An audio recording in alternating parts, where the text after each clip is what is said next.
Pipes have been bursting across the state now as a result of the cold temperatures we have been having, and it's making a big mess for a lot of homeowners. Earlier this week, we showed you a home in Milford that was covered in ice after a pipe broke on the second floor. And tonight we've got your back. We spent the day with the local fire department that is working hard to get the word out on what people can do to prevent such a scenario from happening inside their homes or businesses. News 8's Josh Scheinblum gives us the 3 pieces of advice every property owner should know as we move deeper into our winter. For members of the Middletown South District, it's been a busy winter. I don't know if we've seen more yet. Robert Ross is the fire chief of this department, and he says broken pipes resulting from freezing temperatures are largely to blame.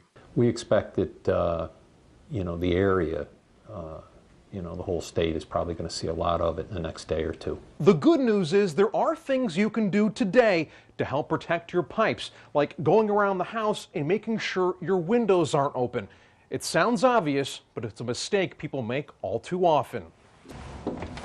We had one call where the person, it was the occupant of the house, went to the hospital and left the window open, and that window was left open, so it was a perfect opportunity for the cold to come in and freeze some pipes and cause some damage. And that brings us to our second piece of advice.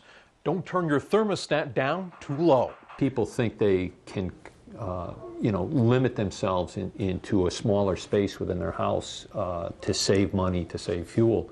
But when they shut off heat in those areas, they're not thinking of the impact of what's going to happen to the pipes. Which brings us to our third piece of advice. If you think you have drafting around your home or business, like around the windows, make sure you find a way to cover it up. Whether it's duct tape, whether it's insulating, insulating material, if anything to keep the infiltration of the cold air from getting into the house. Chief Ross says he and his crew are ready and able to respond to calls of cracked pipes at a moment's notice.